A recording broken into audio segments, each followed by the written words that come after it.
It's 5:05 and welcome into a Monday edition of the Carolina Journal News Hour. News Talk 1110, 99.3 WBT. I'm Nick Craig. Good morning to you. We've got some great news out of Western North Carolina to pass along to you this morning.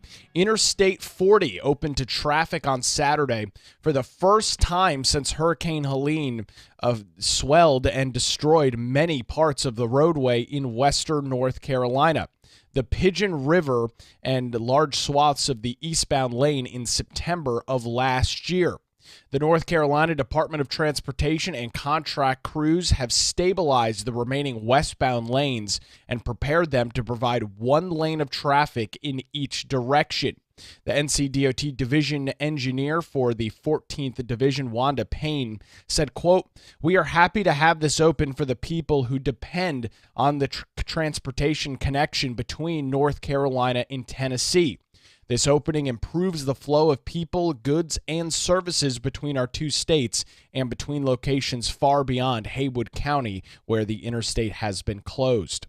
Combined with restoration efforts in Tennessee and the one-lane stretch extends approximately 12 miles from Cold Springs Creek Road, that's exit 7 in North Carolina, to Big Creek Road, exit 447 in Tennessee. On the North Carolina side, drivers heading through the Pigeon River Gorge corridor should expect unusually slow conditions. However, the interstate itself is opened. There is one narrow lane in each direction with reduced shoulders open. Speed limit is only 35 miles an hour due to the narrowness of the nature of the roadway.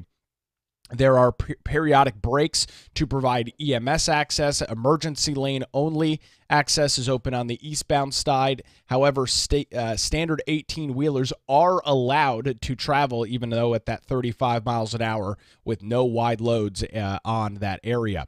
Transportation officials anticipate there will be delays passing through that area due to the very unique conditions, 35 miles an hour and one lane. However, even so, more during heavy travel periods, which have traditionally been Friday, Saturday, and Sunday afternoons, as well as holiday weekends.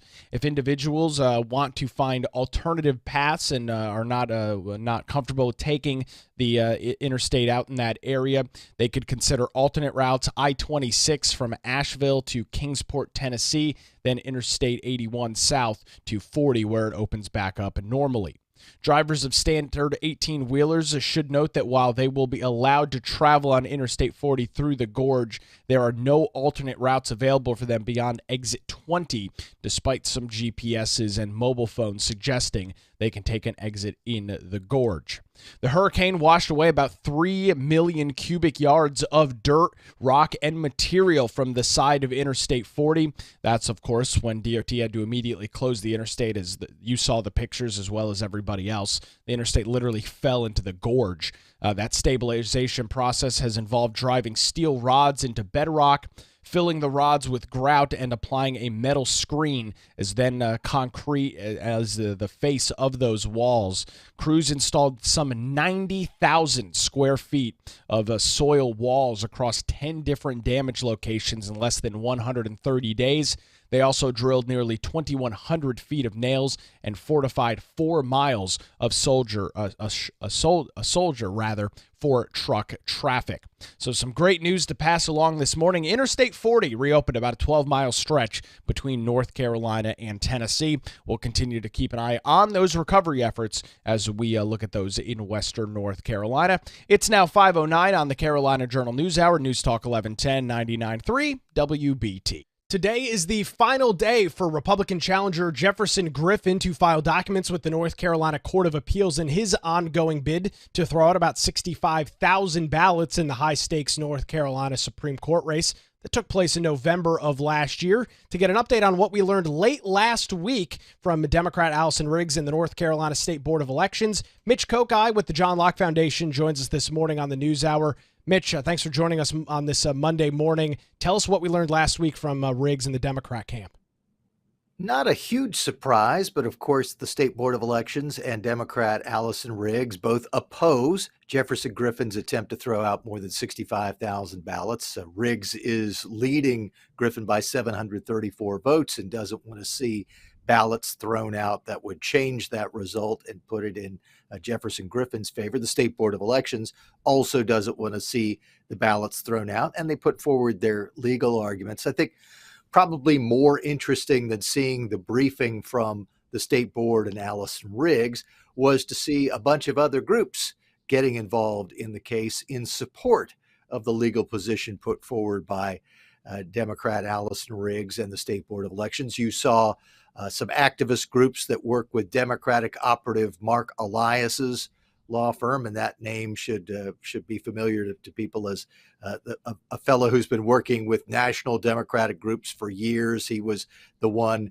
who was basically in charge of putting forward the Russian collusion hoax, all of that documentation. He's been involved in this case for a while now. We also saw the Brennan Center for Justice, which is a left of center group, file a brief in this case. The Southern Coalition for Social Justice filed a brief on behalf of some left-leaning groups and individuals. We also saw a brief that was put forward by a Washington, D.C. based group with support from former Democratic State Supreme Court Justice candidate Lucy Inman.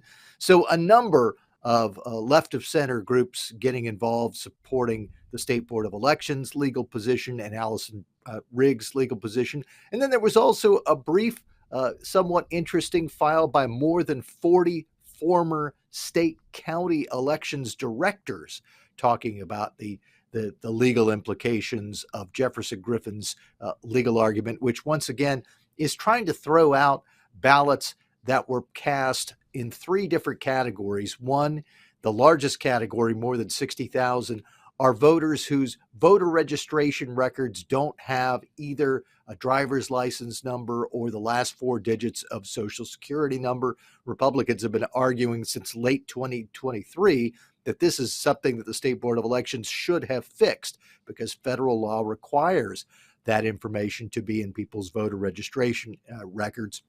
State Board of Elections did nothing about it. The Republican Party filed suit, and then after the election, Jefferson Griffin picked up the same issue as part of his ballot challenge. The other two issues that have been challenged by Jefferson Griffin are overseas voters who didn't provide any evidence of photo identification, even though the state voter ID law is supposed to apply to everyone, and also a smaller category, but still hundreds of voters, people who voted in North Carolina's elections despite the fact that they have never lived in North Carolina and don't plan to live in North Carolina. They are overseas voters. So all of those issues in play before the State Court of Appeals. I think the other thing that we ought to remind people that's of interest here as Jefferson Griffin faces this deadline today to file his final legal brief is that Allison Riggs filed a couple of interesting pieces of documentation during the past week. One of them is that she wants the full Court of Appeals to hear this case. Usually this 15-member Court of Appeals hears cases in 3-judge panels, but Allison Riggs wants the full court to hear it in what's called an en banc hearing. She also asked, in addition to Jefferson Griffin recusing himself from this case because he's a member of the Court of Appeals and has already said he wouldn't take part, she has asked that Judge Tom Murray recuse himself from this case. Tom Murray is a new member of the Court of Appeals. He is a Republican, and his campaign committee contributed $5,000 to Jefferson Griffin's legal defense fund. So Allison Riggs has said in a court document, if Tom Murray has not already recused himself from this case, she'd like him to recuse himself because of that tie-in between his campaign committee and the Griffin Legal Defense Fund. We'll continue the conversation with Mitch Kokai from the John Locke Foundation coming up after this. You're listening to the Carolina Journal News Hour. Where it's now 5:14, News Talk 1110, 99.3 WBT. A look at traffic on your early Monday morning commute and update with Boomer Von Cannon. Hey, thank you, Nick.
your emergency situation station.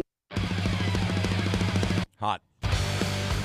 It's 21 minutes past the hour. Welcome back to the Carolina Journal News Hour on a Monday morning. News Talk 1110, 99.3 WBT. The United States Department of Justice is no longer fighting North Carolina's law banning transgender surgeries for minors, according to a letter submitted late last week in federal court indicating that the Trump DOJ is reversing the Biden administration's decision to take part in a federal lawsuit challenging the ban.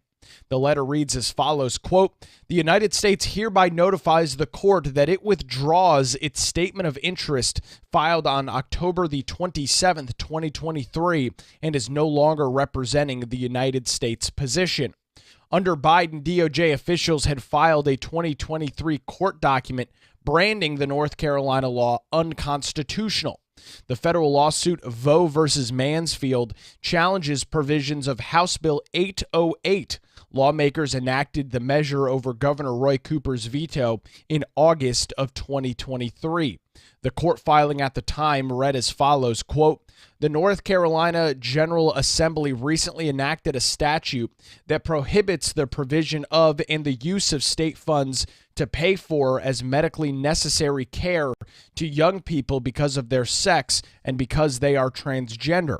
The 27-page document, described as a statement of interest of the United States of America, came from U.S. Attorney Sandra Hairston of North Carolina's Middle District, along with three officials connected to the Federal Coordination and Compliance section of the United States Department of Justice Civil Rights Division. So at the 2023 filing, again, going after House Bill 808. However, as we have tracked some of the major changes in Washington, D.C. over the last couple of weeks, the United States has now withdrawn that case. It was back on August the 16th of 2023 that supermajorities in both the North Carolina House and Senate overrode Governor Roy Cooper's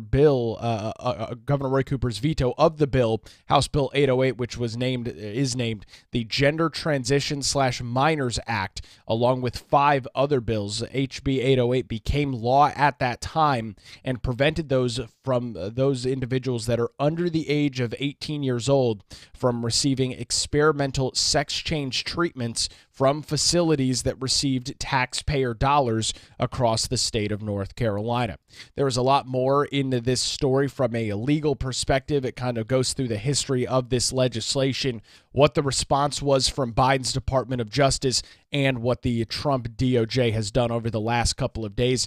You can read that story, the headline over on our website, carolinajournal.com. This morning is Trump DOJ drops federal interest in North Carolina law against gender transition surgery for minors. Again, you can read those details at carolinajournal.com, where it's now 5:25, News Talk 1110, 99.3 WBT. Continuing our discussion this morning with Mitch Kokai from the John Locke Foundation about the ongoing battle for the high-stakes race in the North Carolina Supreme Court between Republican Jefferson Griffin and Democrat Allison Riggs. We know that the Court of Appeals is going to be doing this in an expedited manner, or at least attempting to do that the best way possible. So we're expecting some more legal updates today from the Griffin team. Where do we go throughout the rest of this week and into the next couple of weeks? How do you foresee things shaking out? Well, probably the first thing that will happen will be some sort of ruling from the Court of Appeals on whether to have this en banc hearing, and also some sort of ruling about whether Tom Murray would take part if there is going to be an en banc hearing. There'll be a ruling on that. I think that would be expected sometime within the next few days. And then as we know whether there's going to be a full hearing of the court, then we'll also hear more about oral arguments or not in this case. It's not mandatory that the appeals court hold an oral argument, but if so, we would have that scheduled fairly quickly, I would think. And then even if there's not an oral argument, you might get some sort of indication from the court about when it might rule. My suspicion is that once you get some sort of ruling from the Court of Appeals, which could come this week potentially, and if not, probably not in the distant future, but certainly within a matter of weeks, then whoever loses would be likely to appeal to the state Supreme Court. So we would see the case head back there, which will be where you would see a final determination in the state courts. And I put an asterisk on this only because if the state Supreme Court rules in such a way that would favor Griffin, it's likely to head back to federal courts because the State Board of Elections and Justice Riggs have already signaled that if they lose at the state court level, they'll go back to federal court because of the way the federal courts have dealt with this case.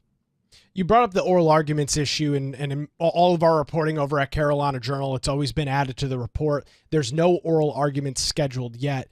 Mitch, is this a case where the case itself has been played out in so many different courts now and the arguments are pretty well set in stone? Is that why we haven't seen them scheduled as of right yet? Walk us through that a little bit. Well, the main reason they haven't scheduled it yet is that they usually wait for briefing to be finished before scheduling oral arguments. So that's not unusual. But then you also see at the Court of Appeals that oral arguments are fairly rare. Most of the time when the Court of Appeals puts out its list of cases, there may be in front of a 3-judge panel 1 or 2 cases for oral argument, and then a dozen or more cases without oral arguments. And then oftentimes you'll see a 3-judge panel scheduled where it's 12 or more cases with no oral argument, and then no oral argument at all. So it's rare for the Court of Appeals to place a case for oral argument. I suspect because this is such a high-profile case, there might be one, but it's also not uncommon for the court to wait until all the briefing is done before making that schedule. This, of course, is a strange case in that the plan is to deal with things expeditiously, but still, you're not going to see any sort of schedule for the oral argument until all the briefing is done. And in this case, probably not until there's some sort of ruling about whether to have that en banc hearing. If it's an en banc hearing, they've got to make sure that it's a day when all of the participating judges could be there in one place at one time. That's what I was going to ask you. Right now, this is a 3-judge panel. Are those 3 judges, is the 3 judges that are handling this, have they already been assigned to this case? Are they already reading the briefings and working behind the scenes? Because Mitch, if you bring in almost the entire 15-member panel minus a couple of few, including Jefferson Griffin, presumably this is just going to delay the timeline even further for all of those judges to get caught up on what's been filed, right? So far, there has been a 3-judge panel, and we don't know who it is. The names have not been released, but a 3-judge panel who have dealt with any petitions and orders in this case. We've already seen some orders allowing friend of the court briefs. Those have already been dealt with, but we don't know which 3-judge panel has been dealing with that issue or whether that 3-judge panel would be the same one that would hear the case. I assume so, but we don't know that for certain. And you're right that if this does go for an en banc hearing, there would be at least some delay to give all of the judges on the court time to read through all of the paperwork. And as you alluded to earlier, there's been a ton of paperwork, lots of court filings. The court record in this case is hundreds and probably even now by this point, thousands of pages. So there would have to be at least a little bit of time for all of those judges to get on board if this does go to the full court. Mitch, this is going to be something that we have been tracking. We'll continue to track throughout the week. Where can folks read the latest details? CarolinaJournal.com will have all of the latest, and we tend to update this with pretty much any significant development. So stay tuned. I'm sure during the course of the week we'll have a lot of updates. Mitch Kokai joins us this morning on the Carolina Journal News Hour. Where it's now 5:30, News Talk 1110, 99.3 WBT. Another look at traffic on your Monday morning commute. An update with Boomer Von Cannon. Hey, thank you.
It's 5:36. Welcome back to the Carolina Journal News Hour. News Talk 1110, 99.3 WBT. I'm Nick Craig. Good morning to you.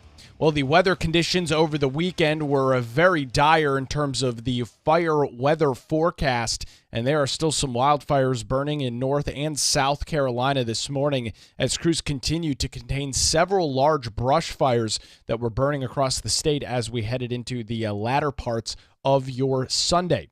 Several fires are still burning across North Carolina at its peak on Sunday.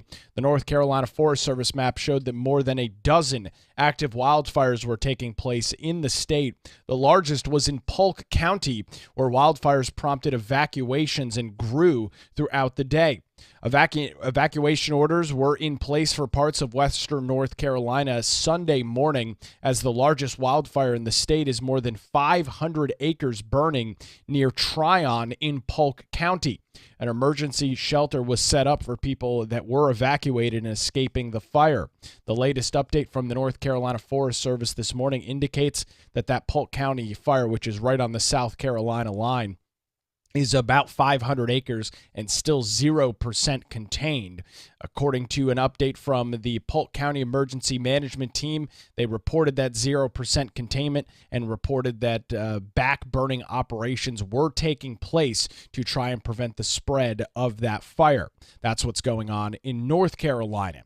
In South Carolina, a 1,600-acre fire is burning in Horry County as of this morning. Residents from several neighborhoods around Carolina Forest were evacuated due to those flames and the close proximity to the neighborhoods in that area. As of this morning, individuals are able to return to that area. An update from Horry County Fire Rescue last night indicates that re-entry has been reauthorized for citizens of all neighborhoods that were previously evacuated in the Carolina Forest area, and they reported that fire is approximately 1,600 acres and 30% contained. That's according to the South Carolina Forestry Commission that is responsible for that there. They note that smoke will be visible for an extended period of time, and there are still some roadways that are closed as the weather over the next couple of days is set to change. It will not be as the humidity will not be as much there, and some of those gusty winds that we saw over the weekend should die down ahead of some rain expected across the state Tuesday into Wednesday, which will dampen those conditions even more. Pretty wild, some of the pictures and videos out of South Carolina, if you saw those on social media over the weekend. A burning inferno just behind some neighborhoods in just outside the Myrtle Beach area. Some pretty wild pictures. We'll continue to track it right here on the Carolina Journal News Hour. Taking a look at some other news this morning. Last week, Daniel Driscoll of Boone was officially sworn in as the United States Secretary of the Army. Driscoll, who is 38 years old, served in the U.S. Army from 2009 to 2011. He served in Iraq and was first a lieutenant before leaving the Army and working in investment banking. Most recently, he has been serving as a senior advisor to Vice President-elect, or at the time, Vice President-elect J.D. Vance. Vance administered his oath of office on Thursday afternoon. Vance said before the ceremony, quote, "If you look at our recruiting numbers just in the last month, you'll see a massive increase in the number of people who have decided to volunteer and enlist for the United States Army. I think that under the Trump administration and under Secretary Hegseth and now under Secretary Driscoll, we have people proud to join the United States military again." In January, Driscoll was confirmed by a bipartisan vote in the Senate Armed Service Committee with 66 senators backing him, including 16 votes from Democrat lawmakers. Driscoll said, quote, "Having served alongside you in the past, I'm eager to support our soldiers, civilians, and their families. Together, we will strengthen our resolve to build military readiness, deter adversaries, modernize our forces, and ensure that we remain ready for any challenges ahead." Driscoll has deep ties to North Carolina, which is home to 10 military installations, including Fort Bragg, which is one of the largest military installations in the world.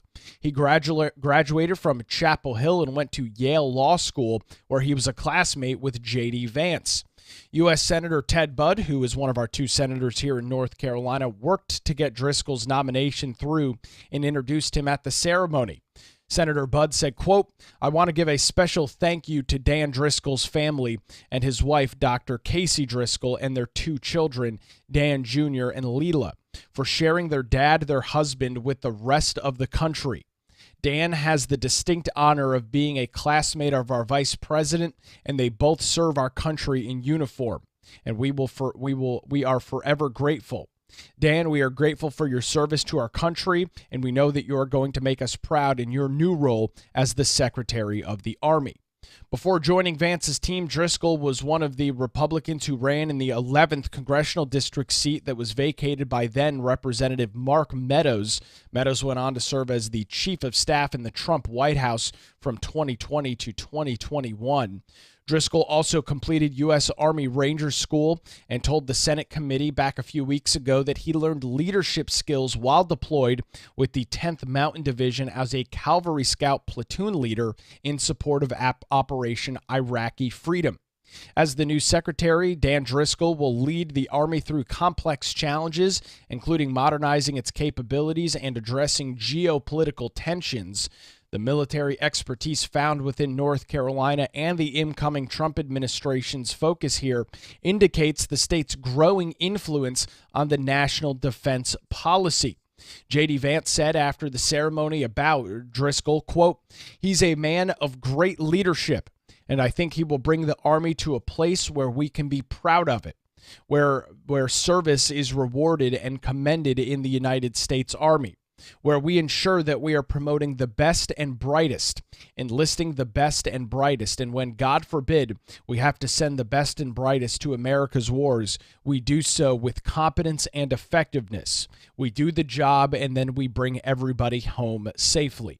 The Army is the nation's largest military branch with more than 1 million soldiers in active duty on service." You can read more about Dan Driscoll of Boone and his history and his story by visiting our website this morning, carolinajournal.com. The headline, "NC's Driscoll sworn in as U.S. Secretary of the Army." You can read those details over at carolinajournal.com, where it's now 544, News Talk 1110, 99.3 WBT. A final look at traffic this Monday morning with Boomer Von Cannon. Hey, thank you.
Hot.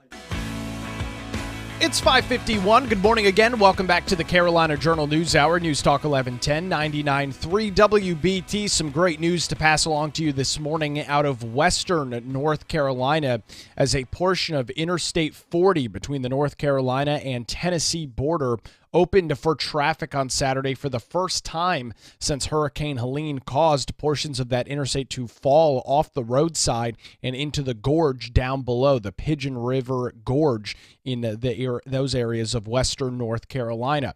North Carolina Department of Transportation and contract crews have stabilized the remaining westbound lanes and prepared them to provide one-lane traffic in each direction.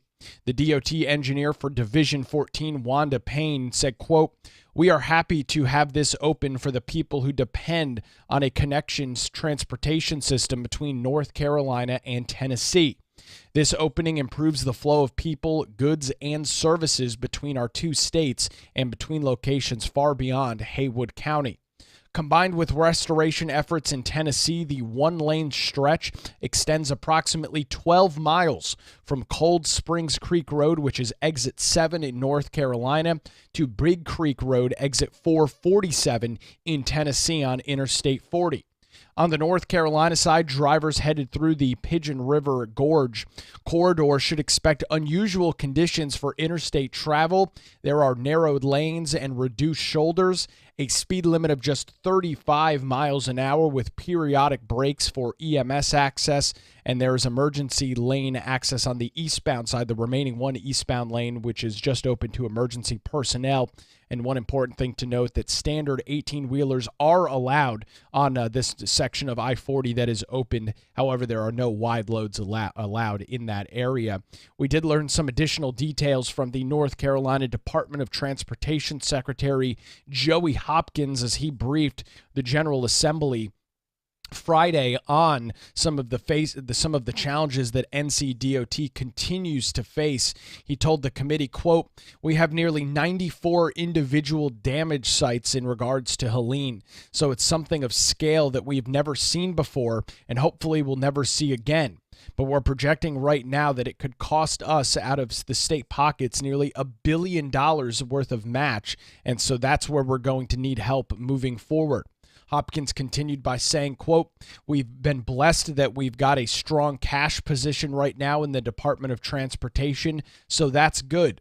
But moving forward, we're going to need some help if we can't get any of that money and the rest of the match from others, including the federal government." Democrat Governor Josh Stein sent a letter to the U.S. Department of Transportation and others on Monday of last week requesting that they fully fund the repairs to many of our interstate and road systems across the state, which other states have had success in getting repairs fully funded in the past by the federal government. Otherwise, NCDOT will need help from the General Assembly to pick up that nearly $1 billion tab in regards to the state match. So Interstate 40 is open in portions of western North Carolina. The DOT has got a full rundown on that at ncdot.gov, where they've got a map and some additional details as to what is open now and what are some of the additional measures going forward that they're going to be working on. In some other news this morning, as we continue to track the high-stakes race for the North Carolina Supreme Court, left-of-center activist groups working with Democrat operative Mark Elias's law firm are seeking to intervene in the North Carolina Court of Appeals election dispute involving the race between Republican candidate Jefferson Griffin and Democrat Allison Riggs. Griffin, in that case, is challenging over 65,000 ballots he and his legal team deem unlawful. The state Supreme Court has blocked certification of Riggs's victory while the case proceeds. Many groups, including the North Carolina Alliance for Retired Americans, Vote Vets Action Fund, and former election officials have filed briefs opposing Griffin's challenge. They argue that disregarding these ballots would disenfranchise voters, particularly military personnel and minority communities. The Brennan Center for Justice and others highlighted potential long-term consequences for overseas voters. The State Board of Elections and Riggs contend that Griffin's legal arguments contradict established election law and court precedents. They argue that the last-minute challenge would unfairly nullify votes cast under official guidance from the State Board of Elections. Griffin, however, asserts that the State Board has long violated election laws and seeks to restore legal integrity. Riggs has requested a full en banc hearing, which would bring in the entire 14-judge North Carolina Court of Appeals panel and the recusal of Judge Tom Murphy due to a financial contribution to Griffin's legal defense fund. As we brought to you earlier this morning with Mitch Kokai from the John Locke Foundation, today is the final day for Griffin and his team to provide any further updates in this legal argument. All briefings are due at the North Carolina Court of Appeals today, when then we will get some sort of ruling from the Court of Appeals in the next couple of days. Will they go with this full en banc hearing and bring in the entire appeals court? Will the three-judge panel rule? There is a lot of moving parts in this case still, and we will continue to track that throughout the day and throughout the week over on our website, carolinajournal.com, as we continue to watch this high-stakes race in the North Carolina Supreme Court. Well, that's going to do it for a Monday edition of the Carolina Journal News Hour. WBT News is next, followed by Good Morning BT. We are back with you tomorrow morning, 5 to 6, right here on News Talk 1110 and 99.3 WBT.